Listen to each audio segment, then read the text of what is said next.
The screams started just after midnight, echoing through the narrow hallways of the Morrison plantation house like some terrible symphony of suffering. Samuel Morrison stood in his study, glass of whiskey trembling in his hand, listening to the sounds of his three daughters laboring simultaneously in rooms on the second floor. It was March 15th, 1854, and the nightmare he'd set in motion 9 months ago was finally reaching its horrifying culmination. His daughters, Elizabeth, 22 years old, Catherine, 19, and young Margaret, barely 17, were all giving birth on the same night in the same house to children that Samuel knew, with absolute certainty, were his own. Not his grandchildren, his children. The product of a depravity so complete, so monstrous, that even now, standing in the wreckage of what his family had become, he could barely comprehend how he'd allowed himself to descend into such darkness. The whiskey burned going down, but it did nothing to quiet the screams or silence the voice in his head that kept repeating the same question over and over. How did it come to this? Samuel had been raised in a good Christian home, had attended church every Sunday of his childhood, had been taught right from wrong by parents who believed in moral absolutes. He'd married Rebecca when he was 25, a beautiful woman from a respectable Knoxville family, and for 15 years, their marriage had been happy enough. They'd built this plantation together, turned it from a modest farm into one of the most prosperous cotton operations in eastern Tennessee. They'd had 3 beautiful daughters who they'd raised with care and attention. By all external measures, the Morrisons were a model family, respected throughout the county, invited to the finest homes, their opinions sought on matters of business and community affairs. But Rebecca had died 3 years ago, succumbed to pneumonia during a particularly harsh winter, and something in Samuel had broken with her passing. The loneliness had been crushing at first, a weight on his chest that made it hard to breathe. The house felt too big, too empty, even with his daughters still living there. He'd tried to fill the void with work, throwing himself into managing the plantation, expanding operations, purchasing more land and more slaves. But work couldn't fill the hole that Rebecca's absence had created. Couldn't satisfy the needs that had once been met in the marriage bed. He'd started drinking more, staying up late in his study with a bottle for company. And he'd started noticing his daughters differently, seeing them not as the children he'd raised, but as women. Beautiful women. Women who looked remarkably like their mother had at their age. Elizabeth had Rebecca's dark hair and sharp cheekbones. Catherine had her green eyes and full lips. And Margaret, the youngest, had her delicate frame and musical laugh. They'd always been affectionate with him, demonstrative in their love, comfortable sitting on his lap or kissing his cheek or embracing him warmly. It was innocent, fatherly affection, or at least it had been until the night Samuel's thinking twisted it into something else entirely. The first time had been with Elizabeth. She'd come to his study one evening to ask about household expenses, some matter regarding fabric for new dresses. Samuel had been drinking heavily, and when she'd leaned over his desk to look at the ledger, he'd caught the scent of her perfume, seen the curve of her neck, and felt desire rise up in him with shocking intensity. Before he could think, before reason could intervene, he'd pulled her into his lap and kissed her.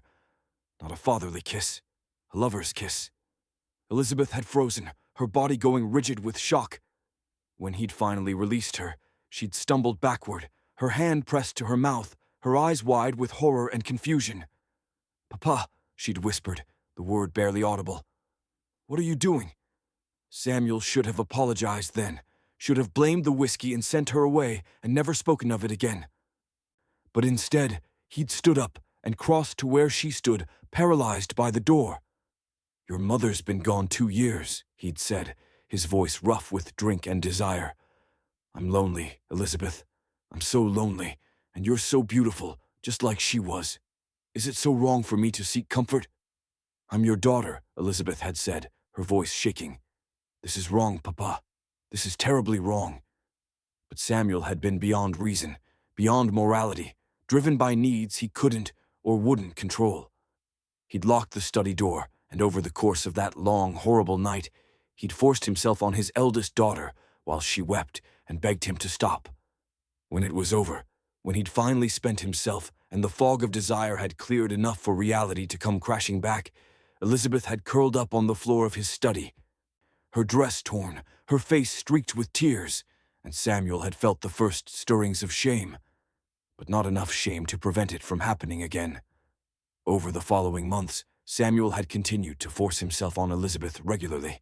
She'd become withdrawn, quiet, spending most of her time in her room or in the gardens, avoiding the main parts of the house where she might encounter him. But every few nights, Samuel would summon her to his study, would lock the door, and would use her body to satisfy his needs. He told himself she was getting used to it, that she no longer resisted as much, that perhaps she even derived some comfort from being able to ease his loneliness. These were lies, transparent and pathetic, but they allowed him to continue. Then, about a year after he'd first violated Elizabeth, Catherine had caught them. She'd been looking for her sister and had heard sounds coming from the study.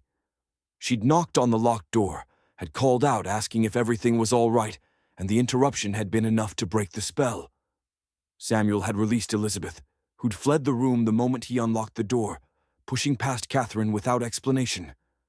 Catherine had stood in the doorway, looking between her disheveled sister and her father, and understanding had dawned slowly on her face, transforming from confusion to disbelief to horror.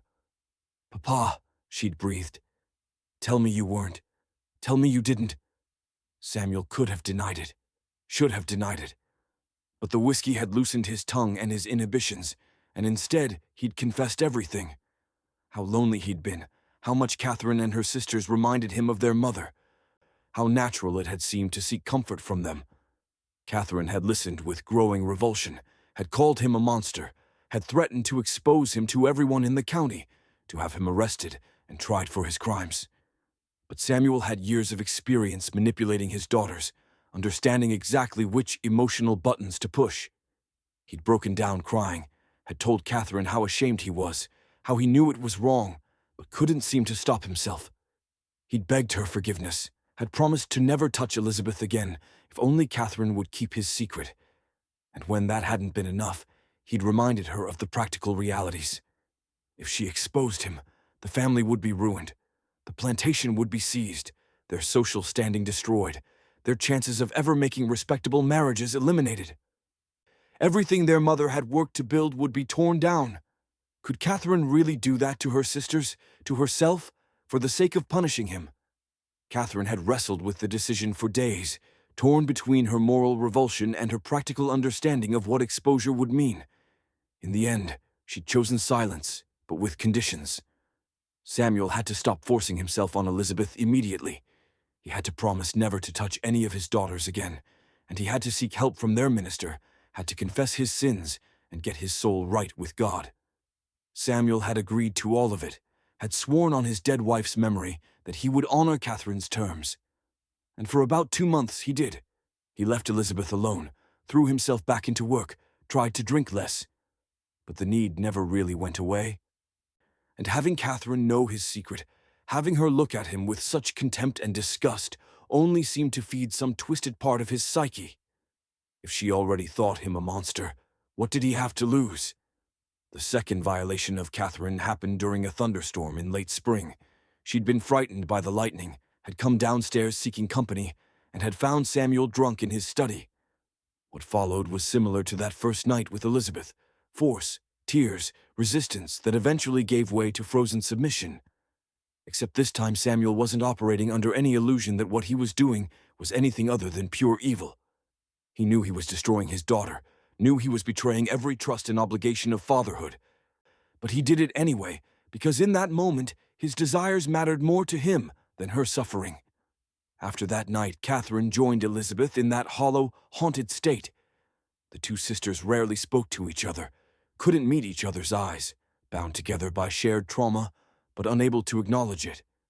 And Samuel continued to summon them both, alternating between them, using their bodies while they endured in silence, protecting the family secret at the cost of their own souls.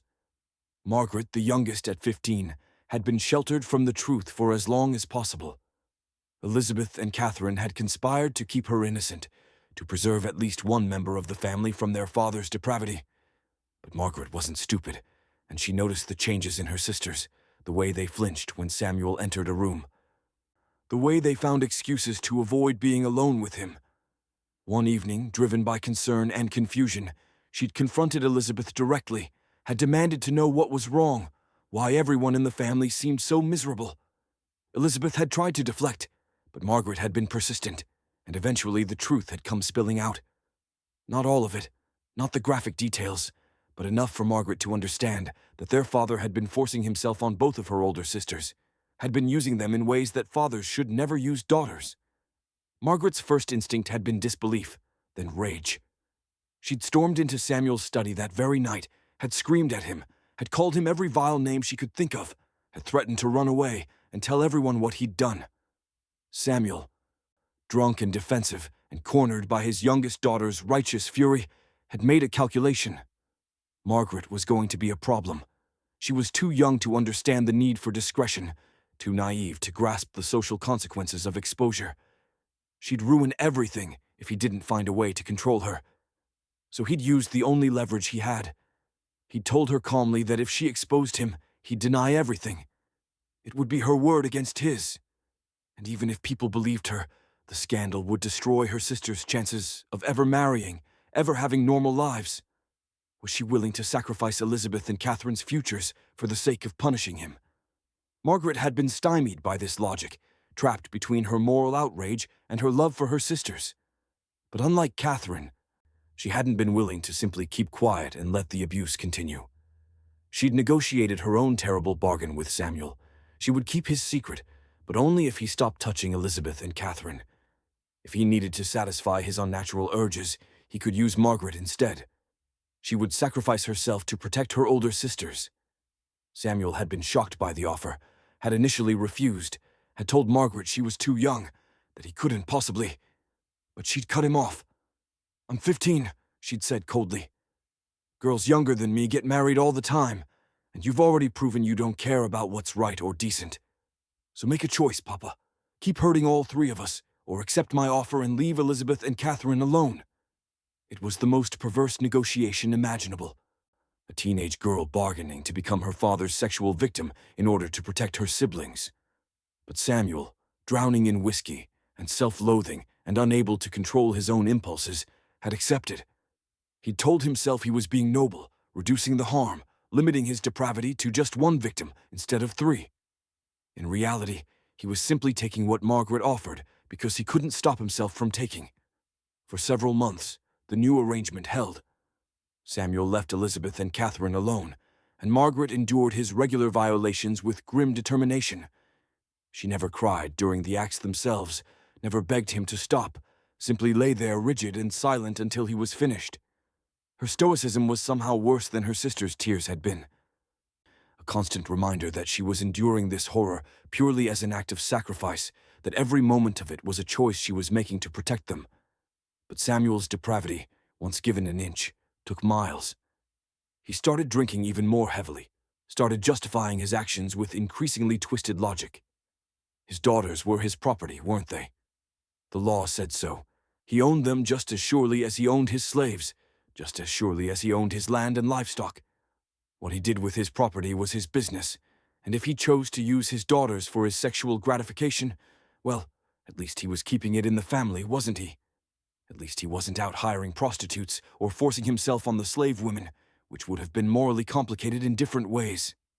This grotesque reasoning led him, inevitably, back to Elizabeth and Catherine. Margaret had never said he could only use her, had she? She'd only insisted that he stop touching her sisters. But that had been months ago, and they'd all settled into their new reality, hadn't they?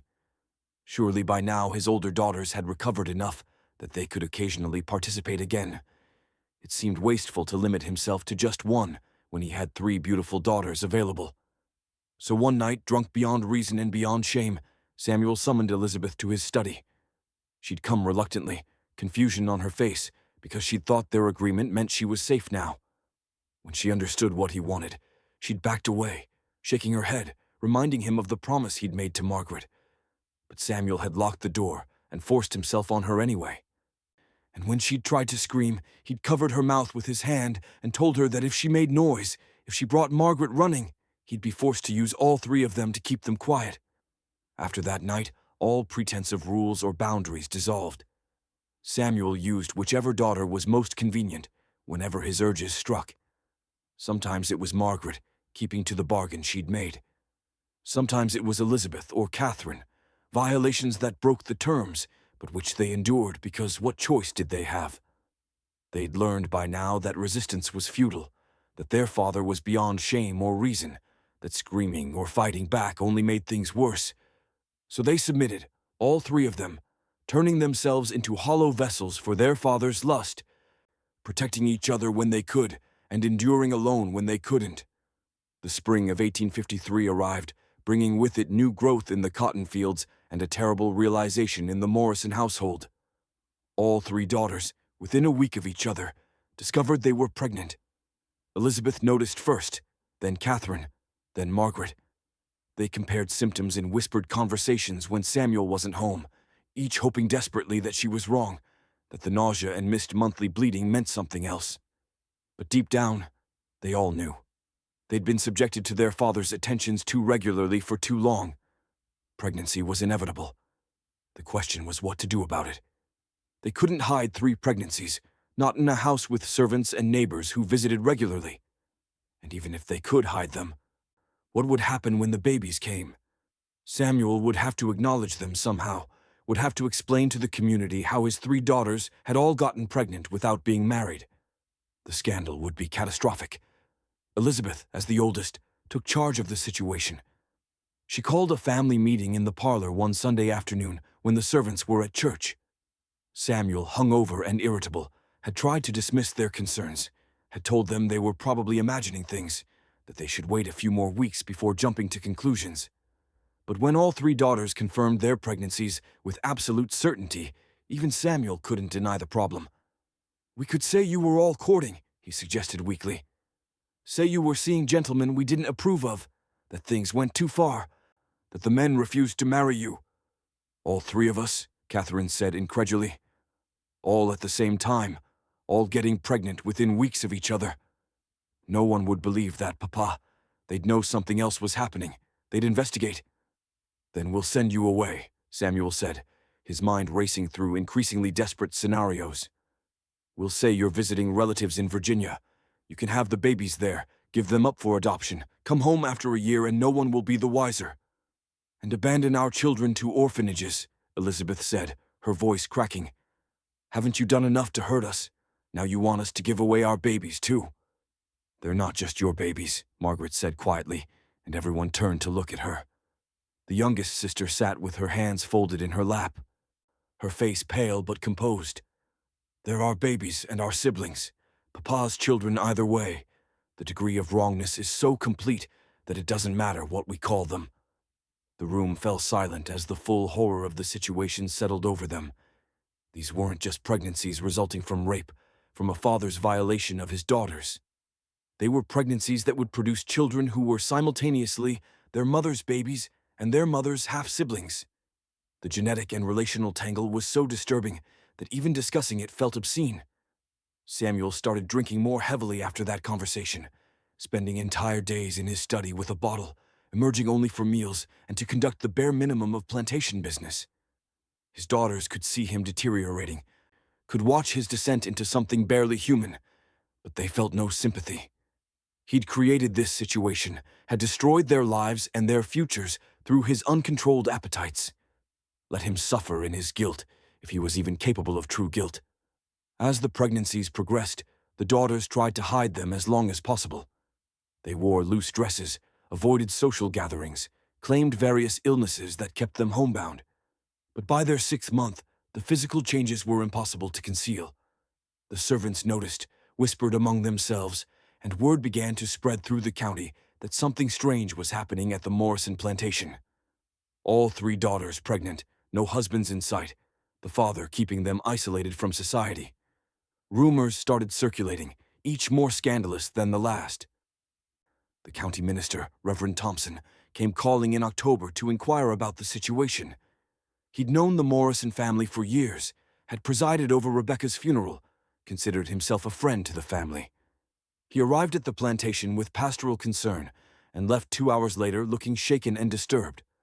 Whatever Samuel had told him, whatever explanation had been offered, it had clearly been inadequate. Thompson never spoke publicly about that meeting, but his silence said enough.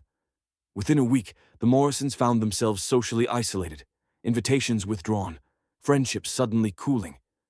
The girls spent the final months of their pregnancies in near total seclusion.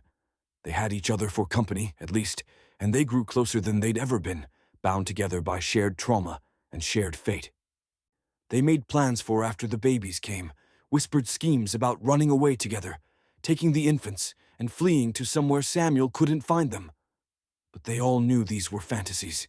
They had no money of their own, no skills that could support them independently, nowhere to go where society would accept 3 unwed mothers.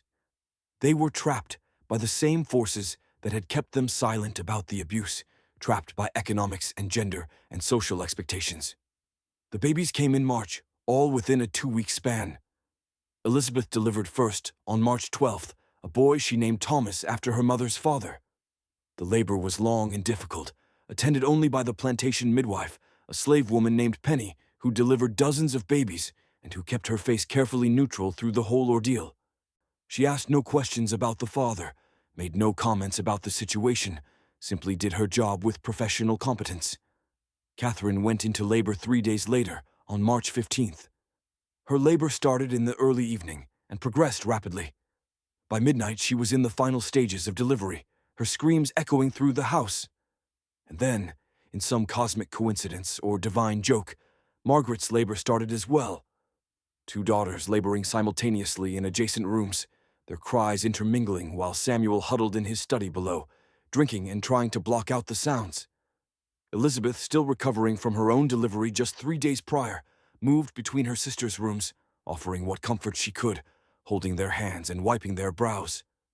Penny and another midwife brought in for the emergency, rushed back and forth between the rooms, monitoring both labors, preparing supplies, doing their best to manage an impossible situation. Catherine delivered first, just after 2 in the morning on March 16th. A girl, small but healthy, with a surprisingly full head of dark hair. Catherine held her for only a moment, before passing out from exhaustion, and Elizabeth took the infant, wrapped her in blankets, and carried her to the nursery they'd prepared. She'd barely laid the baby in a crib when she heard renewed screaming from Margaret's room. The youngest sister was having complications. Her labor stalled at the final stage, the baby positioned wrong. What followed was the longest night of Elizabeth's life. She stood by Margaret's bed, holding her sister's hand while Penny worked to turn the baby, to prevent the labor from becoming a death sentence for both mother and child. Margaret, at barely 17 years old, exhausted by months of pregnancy and traumatized by years of abuse, seemed to be giving up. She kept saying she wanted to die, that she wanted it to be over, that she couldn't do this anymore. Elizabeth, tears streaming down her face, begged her sister to hold on, reminded her that they'd survived everything else their father had done to them, and they'd survive this too. The baby finally came just before dawn, a boy who emerged silent and blue. For a horrible moment, everyone thought he was stillborn, another tragedy heaped on top of all the others. But Penny had seen this before, had delivered babies who needed help starting their lives. She cleared his airways, rubbed his chest vigorously, and breathed into his tiny mouth. After what felt like an eternity, the baby gasped, coughed, and began to cry. The sound was the most beautiful thing Elizabeth had ever heard, proof that despite everything, despite all the horror and pain and wrongness, life persisted. Margaret held her son, whom she named David, and wept. Not tears of joy exactly, but tears of relief and exhaustion, and a grief so profound it had no bottom. This baby was her child and her brother, the product of rape by her own father, and she loved him with a fierceness that terrified her. She'd endured so much to protect Elizabeth and Catherine, had sacrificed herself repeatedly, and now she had this tiny life that depended on her completely. The responsibility felt crushing. By the morning of March 16th, all 3 daughters had delivered. 3 babies born within days of each other, all fathered by Samuel Morrison, all simultaneously his children and his grandchildren. The servants who'd witnessed the deliveries maintained their professional silence, but everyone knew, everyone understood what had happened in that house, what dark evil had taken place. And though no one would say it explicitly, no one would confront Samuel directly, the knowledge hung over the plantation like a toxic cloud.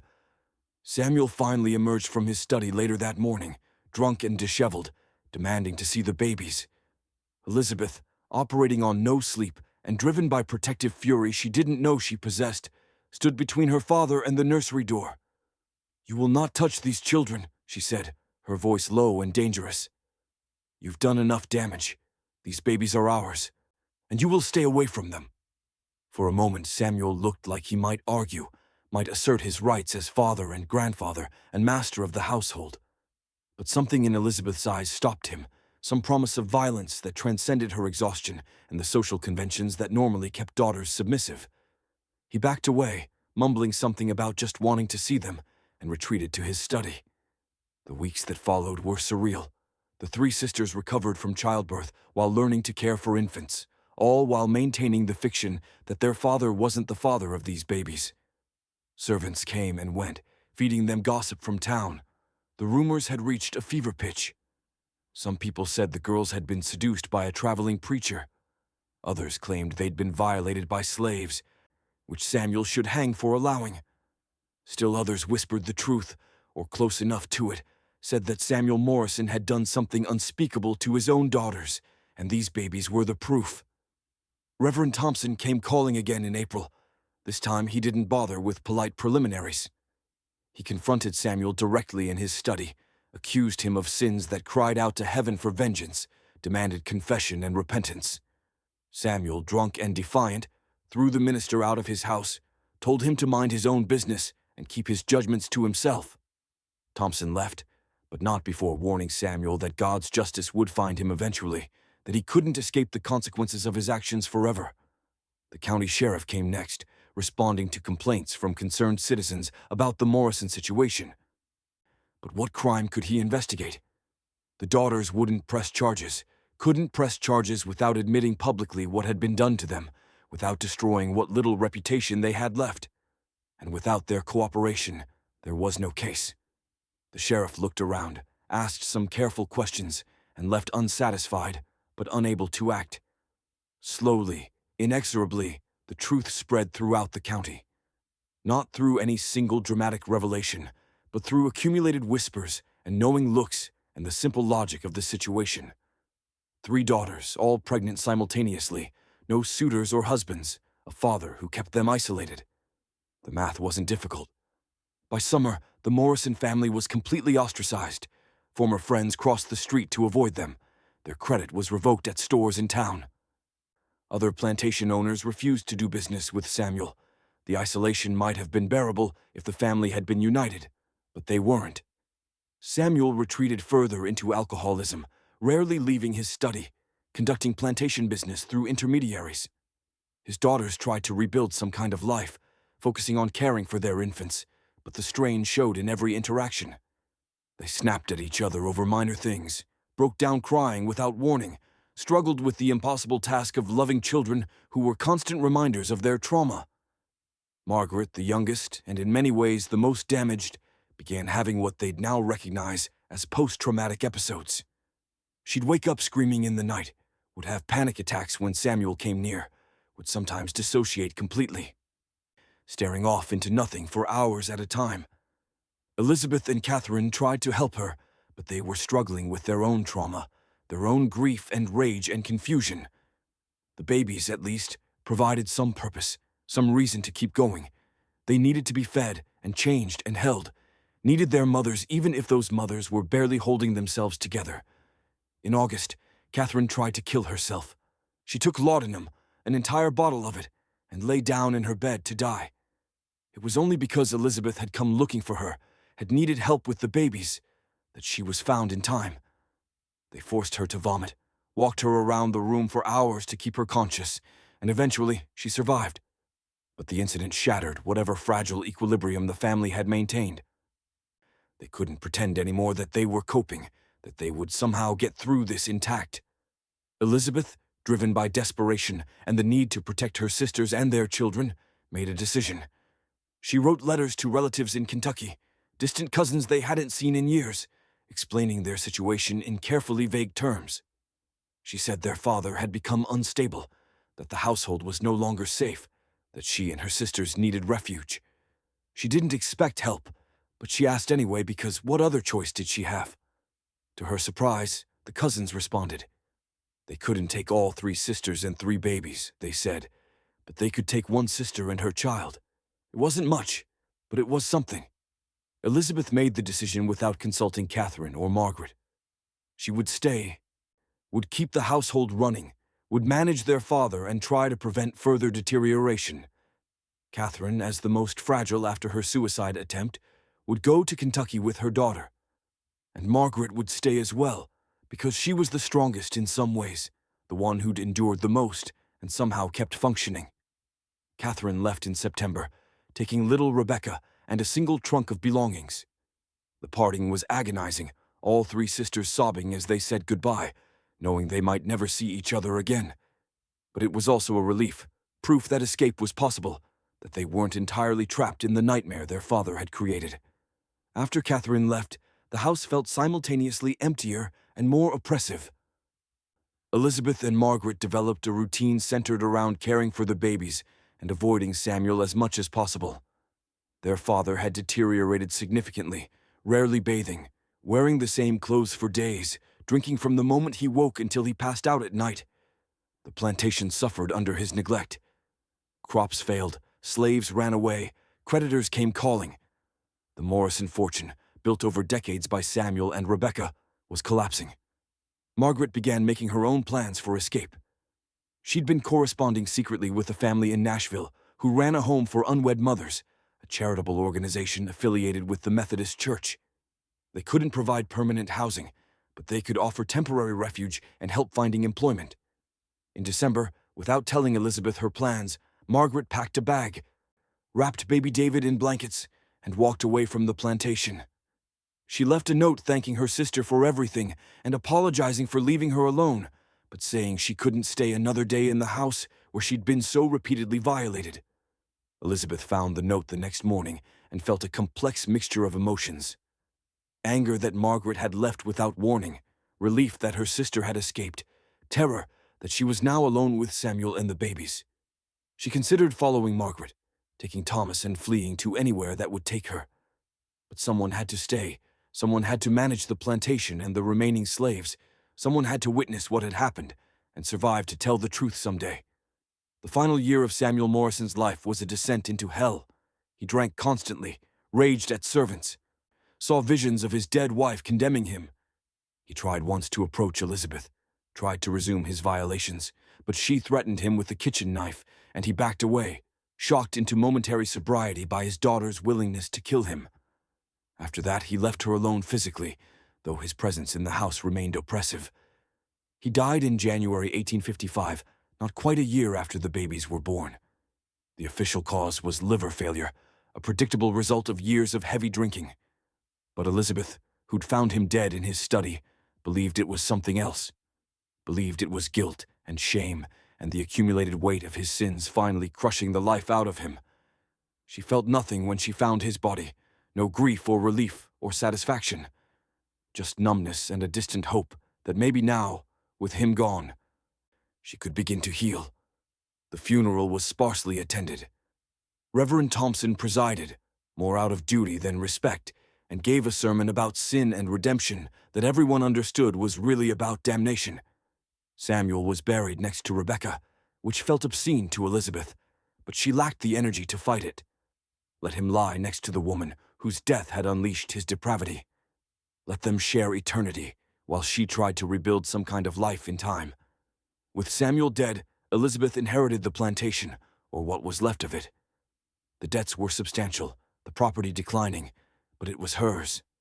She sold most of the land to pay creditors, freed the remaining slaves because she couldn't bear to profit from anyone else's bondage, and kept just enough property to support herself and Thomas. She wrote to her sisters, told them their father was dead, invited them to return if they wanted. Margaret came back after a few months, bringing David. Catherine stayed in Kentucky, wrote letters but said she could never face that house again. Elizabeth and Margaret lived together for several years, raising their boys, trying to create some normalcy out of the ruins of their family. They never spoke publicly about what Samuel had done to them, never testified or pressed charges even posthumously. The scandal faded as scandals do, replaced by newer gossip, though people in the county never quite forgot. The Morrison sisters became cautionary figures, whispered about as examples of something, though no one could quite articulate what. Thomas and David grew up knowing they were somehow different, that their family wasn't like other families, but their mothers shielded them from the full truth as long as possible. When they were old enough to understand, when they asked direct questions, Elizabeth and Margaret told them edited versions of the story. Said their grandfather had taken advantage of them, had forced them into situations they couldn't escape, had fathered children with his own daughters. They didn't provide graphic details, didn't describe the repeated violations or the psychological torture, but they told enough truth that the boys understood the basic horror of their origins. Both boys struggled with the knowledge. Thomas, the oldest, became withdrawn and serious, driven by a need to prove he was nothing like his grandfather. He studied law, became an advocate for women's rights, spent his career fighting against the kind of patriarchal power that had enabled Samuel's abuse. David became a minister, driven by a need to understand how God could allow such evil, how faith could coexist with such suffering. Both men married, had children of their own, and tried to break the cycle of trauma that had defined their family. Elizabeth never married, never had other children. She'd been so damaged by her father's abuse that the idea of intimate relations with any man filled her with panic. She lived quietly, managed her small farm, and slowly, very slowly, learned to exist without constant fear. Margaret eventually remarried, a kind widower who knew her story and accepted her anyway, and had 2 more children who grew up never knowing the darkness that had preceded them. Rebecca, Catherine's daughter raised in Kentucky, grew up largely ignorant of her true origins. Catherine told her a sanitized version involving a husband who died young, and Rebecca believed it until she was an adult. When she finally learned the truth, it nearly destroyed her relationship with her mother, though they eventually reconciled. The burden of such knowledge, of understanding that you were the product of incestuous rape, of knowing your grandfather was also your father, was almost too heavy to bear. The psychological concept of complex trauma wouldn't be understood for another century, the lasting impacts of prolonged abuse not fully documented until well after these women had died. But they lived with it anyway, with the nightmares and the hypervigilance and the sense of themselves as fundamentally damaged. They lived with the knowledge that their father had robbed them of normal lives, had forced them into motherhood before they were ready, had created children who would carry genetic risks no child should bear. Modern understanding recognizes the particular horror of incestuous pregnancy, the way it tangles family relationships into incomprehensible knots.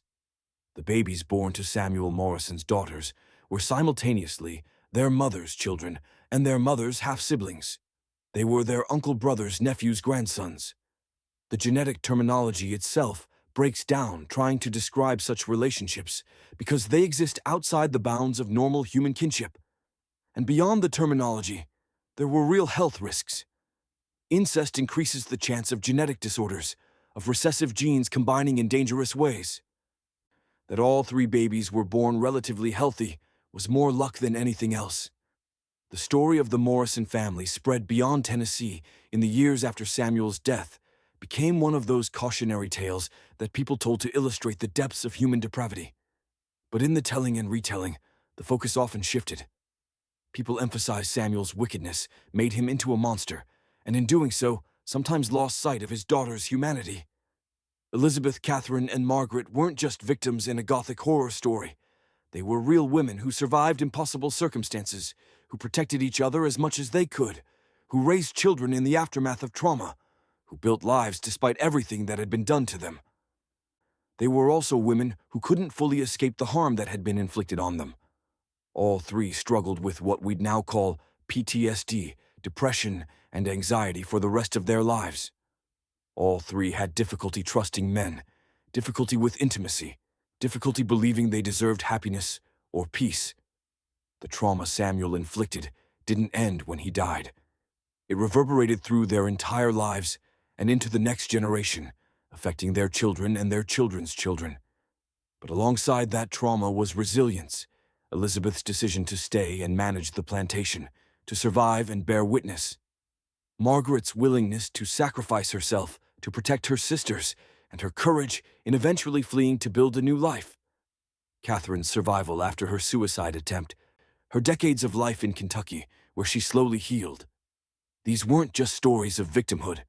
They were stories of women who refused to be destroyed completely, who found ways to persist despite everything.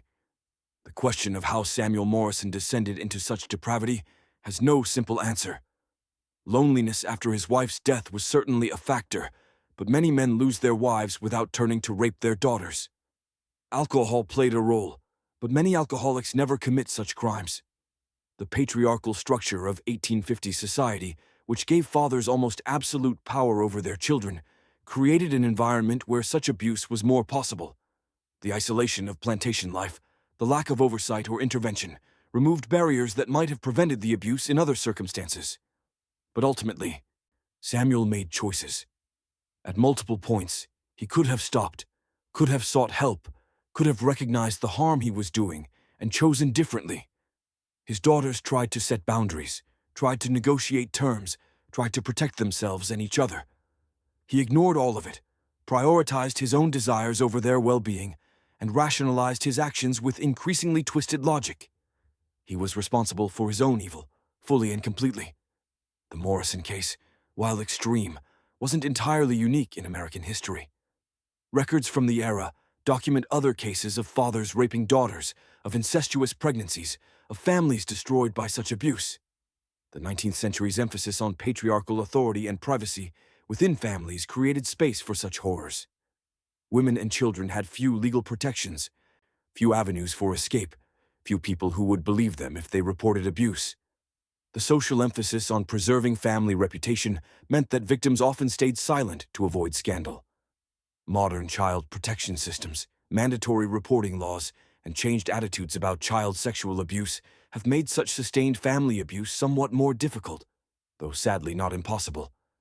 But in 1854, Tennessee, Elizabeth, Catherine, and Margaret Morrison had almost no one to turn to, almost no way to escape their father's control until his death finally freed them. They survived through their own strength and their mutual support, through small acts of resistance and desperate bargains that temporarily reduced harm. Their story deserves to be remembered not just as a horror story about male depravity, but as a testament to female resilience in the face of that depravity. 3 women who were raped repeatedly by their father, who bore his children, who were socially destroyed by his actions, and who nonetheless survived, raised their children, and built lives in the aftermath. They were more than victims. They were survivors, fighters, women who refused to be erased despite every effort to break them. The babies born that March in 1854 carried forward their mother's strength along with their trauma. They grew up knowing the darkness of their origins, but choosing to define themselves differently. They made families, built careers, contributed to their communities, and proved that children born of horror aren't doomed to embody that horror. The cycle could be broken, the trauma acknowledged, but not perpetuated. Today, more than 170 years after those 3 babies were born, the Morrison case remains a stark reminder of the capacity for evil that can exist within families, and the capacity for survival that can persist despite that evil. It reminds us why strong institutions protecting children and women matter, why power must be checked and accountability enforced, why silence in the face of abuse serves only the abuser. And it reminds us that even in the darkest circumstances, even when all seems lost, human beings can find ways to persist, to protect each other, to survive, and eventually, sometimes to heal.